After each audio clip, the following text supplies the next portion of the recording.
UConn makes the Final Four if they do these two things. You're locked on.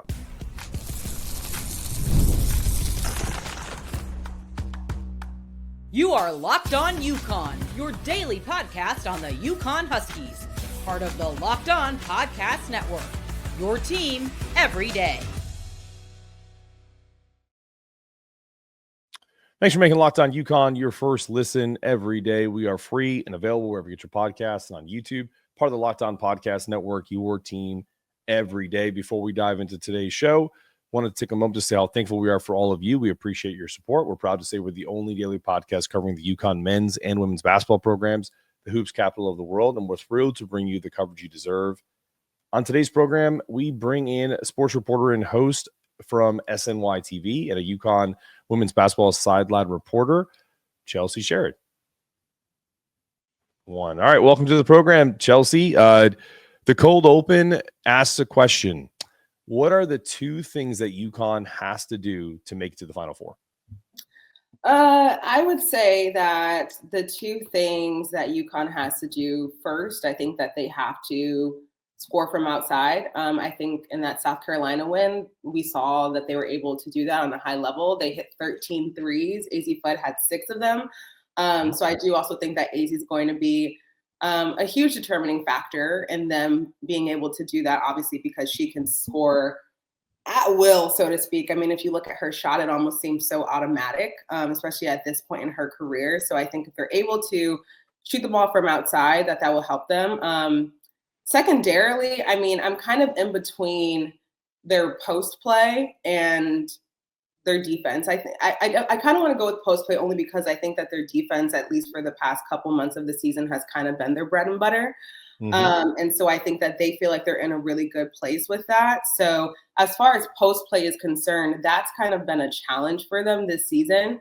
And Gino Auriemma has told us that that's really going to be a determining factor to as far as how much success they can have in the tournament. So I think for Janet El-Alfi, who is their center, for Ice Brady, we didn't see Aubrey Griffin in the Big East tournament.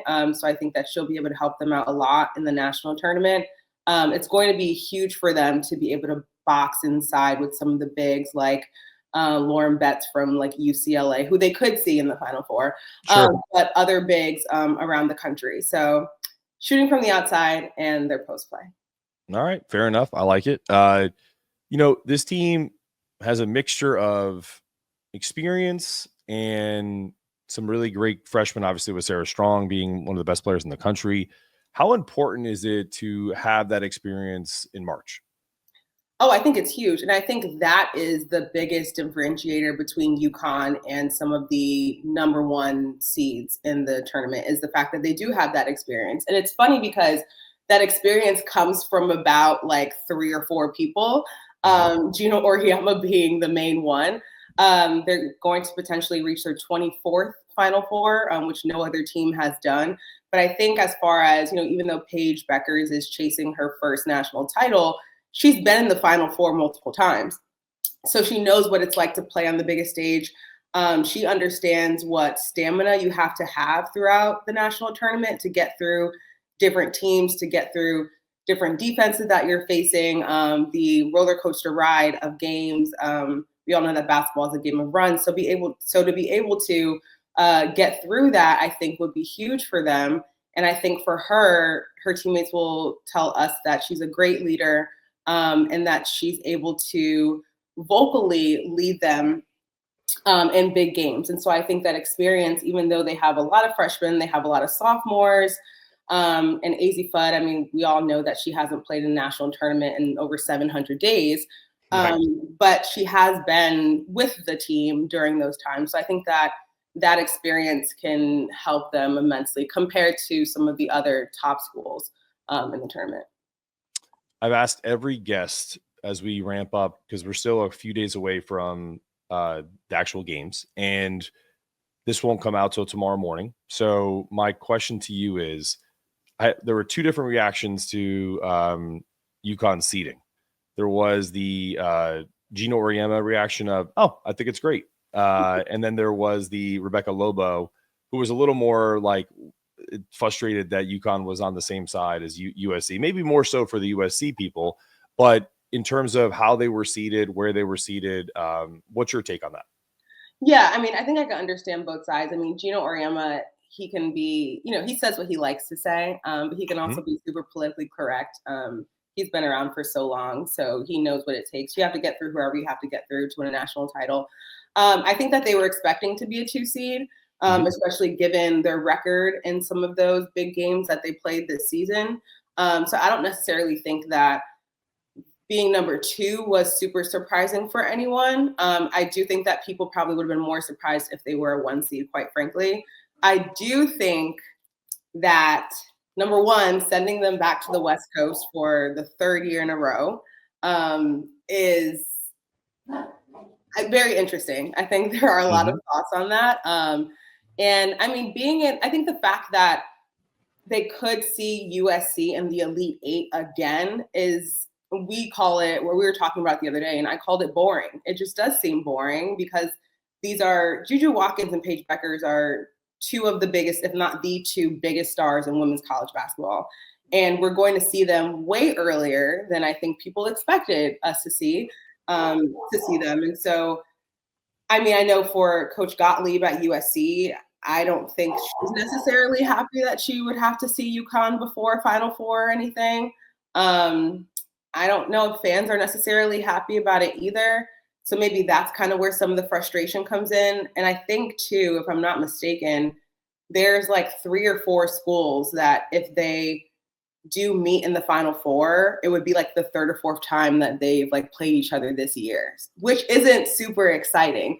So I do understand, that perspective that Rebecca was probably talking about and that others have mentioned. So we can only talk about this but so much. I'm sure once the games start, we'll just be like, all right, like, let's just get on with it. But it is a little boring.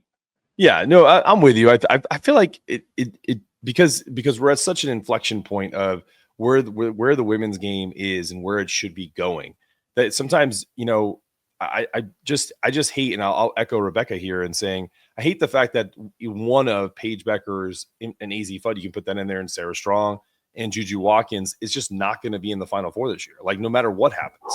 Yeah. I think that's more important than, necessarily, the best teams are going to get there regardless. Right. Yeah.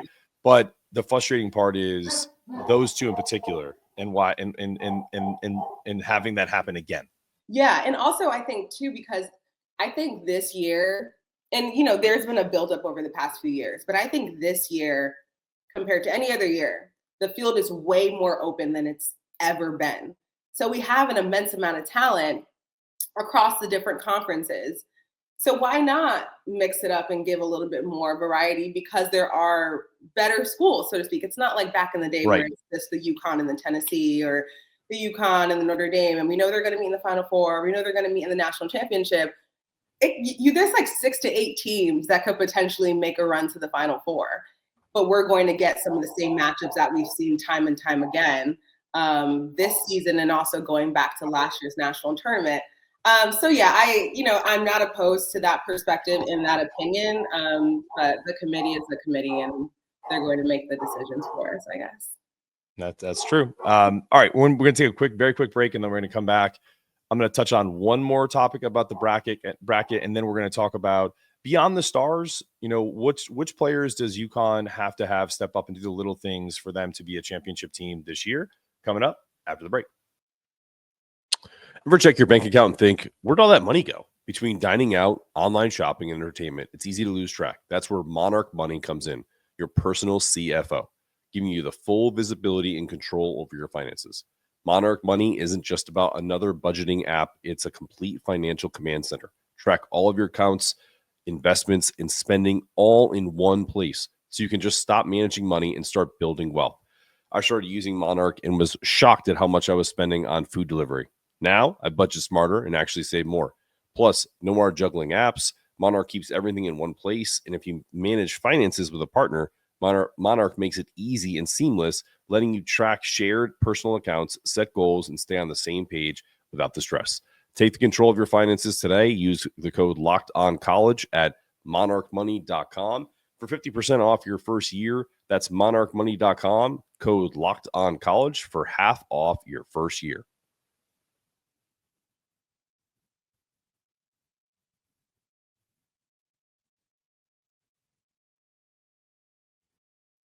Imagine watching your favorite team live, feeling the energy of the crowd and witnessing the unforgettable moments.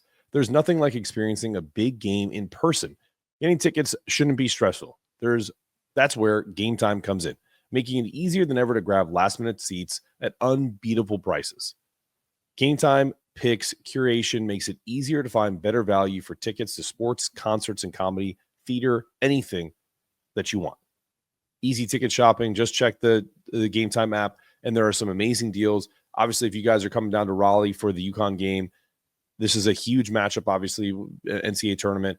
Don't forget to use the Game Time app. It is 100% the best ticket price experience you will have. You can view seats before you buy, no surprise fees, and the lowest price guarantee. You can book with total confidence. Take the guesswork out of buying tickets with Game Time. Download the Game Time app, create an account, and use the code LOCKEDONCollege for $20 off your first purchase. That's LOCKEDONCOLLEGE for $20 off. Locked On College. Download Game Time today. Last minute tickets, lowest price guaranteed.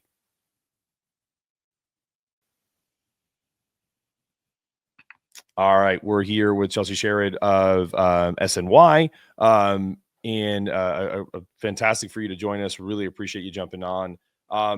Last question on the bracket, because like you said, there's only so much we can talk about this, but I really want to get everyone's perspective on this. The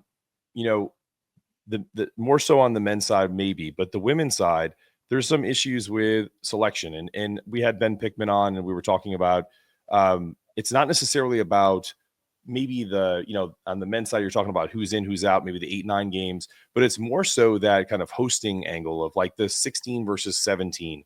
When you get an opportunity to host, there's revenue that comes to you and everything that comes with the program, the transparency of that. Do you feel comfortable still having athletic directors and commissioners that have a vested interest in their own teams being where they need to be? Or would you rather see, I proposed, half joking, that we take 5 bracket nerds for the men, 5 bracket nerds for the women, and they, that's your job. Like that's your job for college basketball season. You don't have to worry about, I love Dave Benedict, the coach, the athletic director for UConn. I don't want Dave Benedict anywhere near a committee on the men's or the women's side. And there's no disrespect to him. He's a smart man. Yeah. But why do we need to still do that when we have like literally specialized people that can do this on a regular basis? Yeah, I mean, I think that's a valid point that you're making. I don't know. I haven't had many conversations about that. I think if you do have, like you called them, kind of bracket nerds putting these things together, they obviously would be unbiased. I'm sure that the committee is trying their best to make these decisions in that way.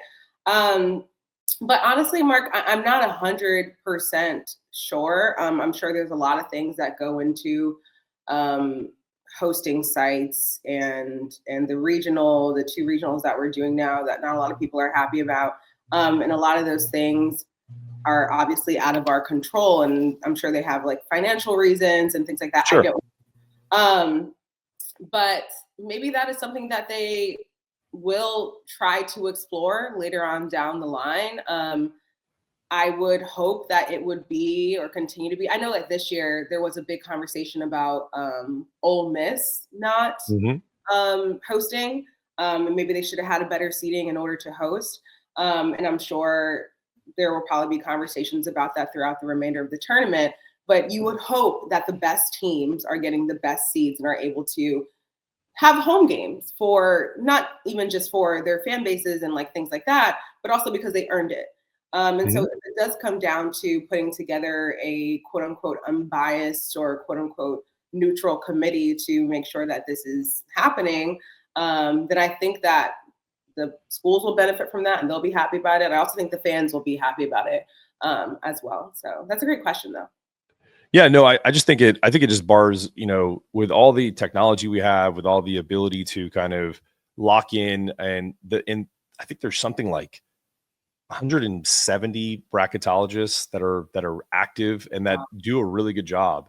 And so it's not like these people aren't out there. And sure, do they go to some schools that you probably would have to be like, hey, you're probably going to do this over here.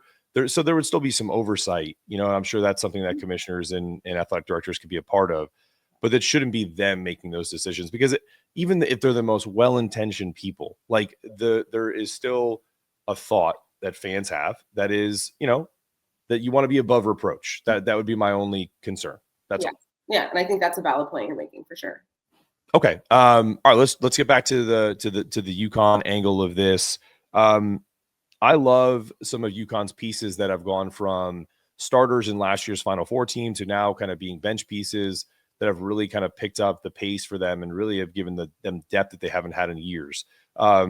Which of those players would you consider beyond the stars to be the X factors for UConn to be not only just a Final Four team, but a championship team? Yeah, I mean, it's pretty easy to pick like Ashlyn Shade or KK Arnold at this point. I mean, I think like the two of them played more than I don't know how many other freshmen that UConn has had over the years last year. And granted, the season was a lot longer than everyone thought that it would be. Honestly, I think I would have to go with KK because, and Ashlyn, again, is a great player. She can shoot the ball really well. She's, for the most part, very consistent. But I think KK really can provide a spark for UConn defensively that I think could help them in some big games. My only concern with KK, and we saw this a little bit in the Big East tournament, is her taking care of the ball. She kind of struggled with turnovers just a little bit. But I think as far as her kind of being that menace defensively, being able to run an offense and kind of let Paige come off the ball a little bit more, I think will be helpful, because Ashlyn doesn't necessarily, she's more of like a 2 guard than like a 1. So I think I will go with KK as far as them being the X factor. But if Ashlyn gets going, that could really help. Tough. Yeah, especially when we talk about them needing to score from the 3-point line. When Ashlyn is on, she's on. But when Ash is off, that's when things can be a little interesting for her. Yeah. So I'll go with KK. Okay, I like that. Well, let's flip it back to the kind of the 3-headed monster. When we're talking about Sarah, we're talking about Paige and Azzi. I hearken back to the South Carolina game. Best game of the season. All the talk this year was about Paige needs to be more aggressive. She needs to be more this. She needs to be more than that. In that South Carolina game, I thought she was perfectly Paige, where she was hyper efficient and she fed Azzi and she ran her offense through Sarah, and she took what the defense gave her, which is her normal game. If we see, I would argue that Azzi's impact as a scorer is more impactful than Paige's impact as a scorer in that respect. Do you agree with that? Like, do you think that that's the path to them eventually hanging banner number 12? 1,000%. And I agree with that, because I think that, one, even though we're at the end of the season, and for the most part, Azzi has played the majority of games this year, but I do think that a lot of these teams, they know what they're going to get from Paige. They have a really strong game plan and how to defend her. Obviously, she's the best playmaker in the country. But I think when Azzi is performing well and when Paige can feed her or assist her on these shots, that's a third person now that teams have to defend, which makes it incredibly hard for them to do that. Because the pick and rolls are like, those are going to happen. I think that that's pretty easy with like Paige and Sarah. And they're able to do that at a high level because Sarah is just so good. But I think when you throw Azzi in there, you're already like teams, their defenses already have their eyes on Paige and Sarah. And then, now I have to sprint out to the wing to try to stop Azzi Fudd. And Azzi's shot release is so fast. And I think that's like the biggest X factor, the most special thing about Azzi is that, okay, if I am kind of helping off of her, to try to get back to her, to stop her from shooting, it's almost impossible, because as soon as the ball touches her fingers, it's out already. And so I think and granted, I think throughout the season, and especially games where they didn't have Azzi, there were times where UConn will go through some of these scoring droughts. There will be 3 or 4 minutes here and there in a quarter, second quarter, that they won't score. And so those could be times where, Paige is trying to get her wind, or shots just might not be falling from her. So if she's able to defer to Azzi, that opens up the offense even more. And I think one thing we also saw with Azzi this season is that she's not just a 3-point threat. She's a slasher. She's been driving a lot more this year. And for her to be able to score on all 3 levels, I mean, it's incredibly hard to defend her. So I would agree with you on that, because most teams are like, okay, we got to stop Paige. But now we got to stop Paige in the 2-man game with Sarah. And then they throw Azzi in there, which is like lights out from 3 if she's on. So I think that that's a really good assessment by you. Yeah, Azzi is special. When she gets a pass in the shooting pocket, it might as well be a layup. I think that's the biggest thing that I find is that, like, when it's here, it's usually, and that's the best thing that Paige does is when she makes passes, they're usually on the mark, and you don't have to worry about where it is and kind of reset and everything like that. So that to me is the dynamic between the two. And let's talk about Sarah really quick. I'll tell you a quick truncated story. Before the season started, I was at my barber, which I'm going to later today. That's why I'm wearing a hat. And I live in North Carolina. I'm originally from Connecticut. And so he was like, my daughter lost in the state finals to a girl you guys are getting for UConn, because he knew I did the show. And I said, really? I was like, what's her name? He said, Sarah Strong. And I was planning on doing women's shows coming this season as well. And so I'm like, oh, okay. And he was like, yeah, dude, she literally could have dropped 50 on us, and she beat us like so handily. And she was like, and she is like this. And he went like this, and like, just like she's like stone face. And I was like, wow, really? Okay. So I was ready for Sarah. I did not know she was going to be this good. How did you, I found out early, but that's kind of like, you hear a story from a friend, then you actually see it and you're like, okay, now I know what he meant. What were your initial thoughts of Sarah Strong? Wow. So you had the inside scoop from like years earlier. Yep. Wow, that's awesome. Yeah. So I think for me, when the season was approaching, there were reports and rumblings that Sarah reminded a lot of people of Maya Moore. And so going into the season, selfishly already had this high expectation of her, because Maya Moore is one of my favorite players, one of the best players to ever play women's basketball. And so when I first met Sarah, I met her at the Big East Media Day. And she was very soft-spoken, just like a freshman, not really wanting to talk, but she was just chill. Like she has a poise about her that I think is different than a lot of freshmen would naturally have. And then I saw her play. I think I saw her in her first practice, and I was like, oh, she moves up and down the floor very well. I think a couple of things that were surprising to me was her wind, her able to kind of sprint up and down the floor and have this sort of stamina. And also the way that she grabs rebounds is like sneakily good. Like she's sneakily long in a way, which I know can probably sound a little weird.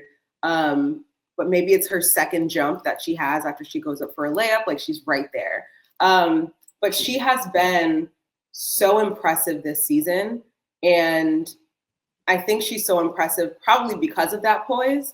She's never too high, never too low. Like you were saying, she's very like stone-faced.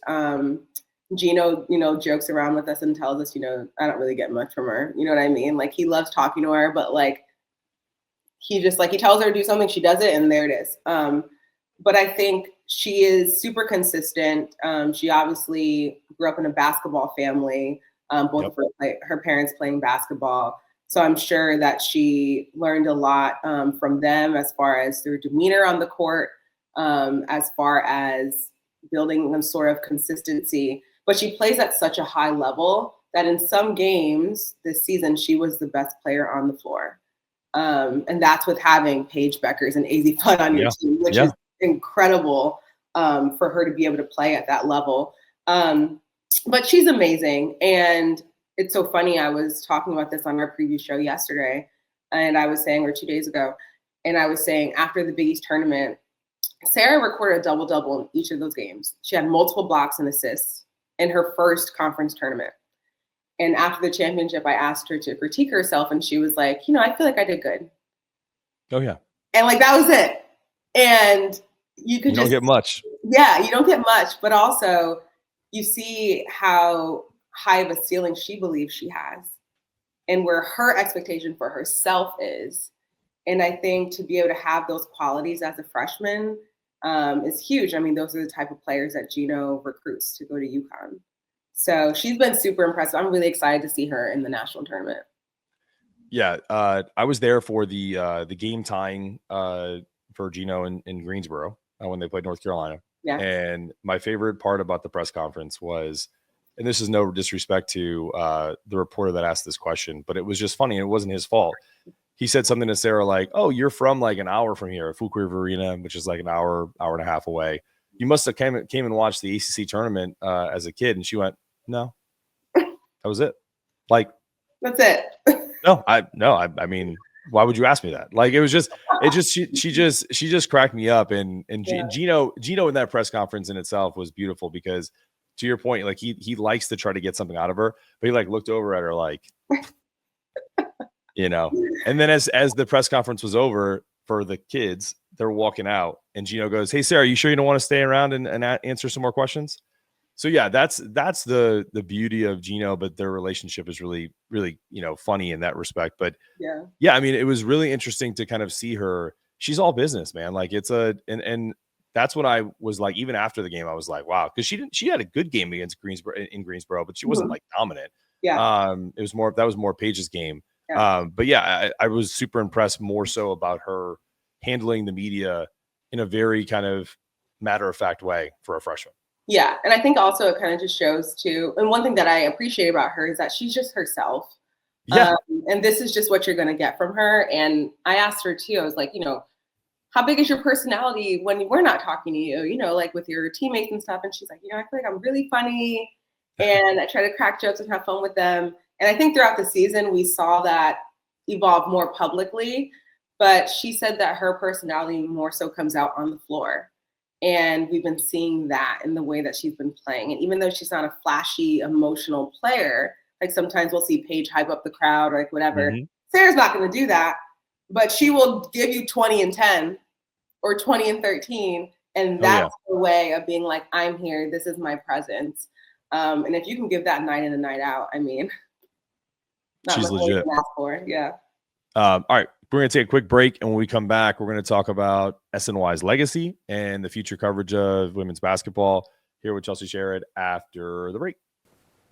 The NCAA tournament is here, and so is the Bracket Breakdown. Locked On Podcast Network and Amazon Fire TV channels are teaming up to deliver NCAA tournament coverage like never before. Watch studio shows featuring former players and Locked On's local experts as they guide you through every upset, buzzer beater, and bracket matchup. Stream it all for free on Amazon Fire TV channel. Search Bracket Breakdown to see it all for free. It's your team every day.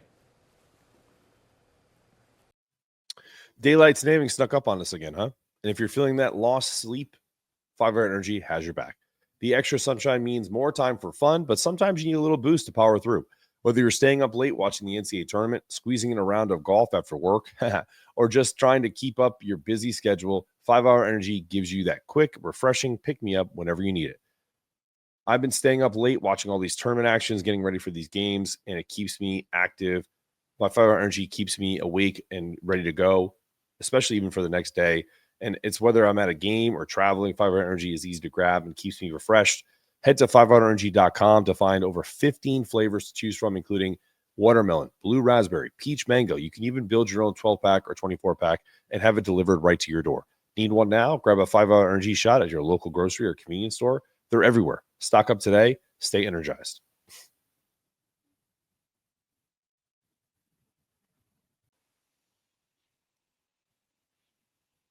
All right, Chelsea, we're back. All right, so we all know recently SNY ended their partnership with UConn in terms of the kind of primary coverage. Can you talk about one, how difficult that was, and also two, your time there. I listen. I think people know you, like when they see you on the screen, they think what UConn women's basketball. So kind of give me your thoughts of your time there. And also, I mean, you didn't go anywhere, but I'm just curious about the legacy of SNY's coverage and, what are the thoughts for the future? Yeah, I mean, I think that the coolest thing about the partnership was that it was something that no one else had. No other college basketball team had a network that was broadcasting their games, that put in the time and the effort and a lot of things to really make sure that these broadcasts were as high quality as they were. And SNY did that for 13 years. And UConn had a lot of wins on that network. But I think for me, and this was only my second full season covering the team, because I started actually, this is my third postseason. I started in the postseason after 22, or 22, 23. But for me, it's been just an absolute dream. It's been so much fun. I played D3 basketball. My brother played at Yale. We are a huge basketball family. I've always wanted to do sideline reporting. And so to be able to do this at this capacity for the most storied college basketball team, if not basketball team in general, in the country, in the world, has been absolutely incredible. One of the best things about it was that we were able to build relationships with Gino, with the staff, with the players. So there was a level of trust that we had with them, or that they had in us, that they trusted us with their time, with their stories, with us being able to be at their shoot rounds and at their practices and in their meetings and in their locker room and things like that. Access that we were able to get on such a consistent basis that made our broadcast so much better and our storytelling so much better, because we had those relationships built, and there were probably things that they felt super comfortable sharing with us that they might not have shared with anyone else. And I think that if any other team, franchise, professional, or college gave networks that type of access, I think that the storytelling would be even greater than it is now. And it sucks that it's over. And, we had our last broadcast, and it was very, emotional, and it was really nice for Gino and for Paige to say the things that they said about us and how much they appreciate us. But, things happen. And I think that the Big East new partnership with Peacock, Fox, and TNT, I think is great for the sport, because it shows that the sport is growing. It shows that there needs to be way more coverage of the sport. And granted, Gino and others told us that they would love to have kept us. And I'm sure that a lot of, fans would agree and things like that, just based on some of their messages. And we would have loved to continue to have them, but that's just not the way that the world works. And so moving forward, they will be on those networks. I'm sure we'll continue to cover the team in some capacity. We're obviously going to follow them throughout the rest of the tournament, but it was a blast, and it meant so much to me to be able to do it for the past couple of years. I learned a lot professionally and personally. And so now we just move forward. That's right. Well, let me ask you a question about this, because you mentioned a few streaming services like Peacock, and there's obviously a lot more coverage, a lot more streaming options today. And that's really where everything is going. Do you see a future? Because I brought this up with Jen Rosati when we had her on, and I said, I know that there's a lot of fans that are already pissed off about the move from SNY to Peacock. There's now I have to buy Peacock and all these other different things. But if we take away the frustration of, no disrespect, because I have an older demographic, so I love you, keep subscribing, don't get mad at me, that the older demographic, like my parents' age, that are going to have a hard time finding different things and having to subscribe. But do you see a world where, as the women's game continues to grow, I've argued that whether it be Netflix, whether it be Apple, some larger conglomerate, whether it's the Big East or another conference, could be just a team, that says, you know what, we're going to spend X amount of money and all of your games and all of your content is going to be exclusively on this provider. And that way it's more, I mean, that way, when you think about it, if you're a huge UConn women's basketball fan and everything is on one spot and you spend $8 a month on it, that's worth it to you. Versus having to do, I've spent $8 here, plus I have to get cable, plus I have to do this. Yeah. Like, what are your thoughts on that? I honestly think that that's where women's basketball should go, because the audience is niche, but it's growing. And I want that to be something that, you know, basketball is basketball. I will watch a Turkish basketball game at 2:00 in the morning if I'm awake. I love basketball. So for me, it's really about access to the opportunity to watch these games. Yeah. I think that it could end up like that. I think that we're seeing this demand for women's sports coverage, especially women's basketball, kind of explode, especially over the past couple of years, definitely right now. And I think we're also seeing that with the demand in these different cities wanting to have their own WNBA teams. Right. We just came off of the Unrivaled season, the inaugural season. They had great viewership. And so I think that maybe, I think for the fans' sake, I hope that it becomes something like that, that just one place kind of hosts or holds all of these broadcasts and things, because it would be easier for them instead of having to bounce around from different networks or different streaming services. But that's, not necessarily up to me. There's a lot of conversation surrounding what things would look like financially for certain, companies and networks and things, to see if they have the resources to do that. Sometimes they could potentially sell certain packages to other networks. And I think that's kind of what we're seeing right now, which is why the Big East has that partnership with those 3 different networks. So, I don't know. I think that it could go that way just because the demand is there. I do think that potentially, I don't know. We'll have to see. Yeah. To me, and the reason why I mentioned streaming only is because, like, if you watch, like, and everyone has Netflix, the football games are on Netflix this Christmas, right?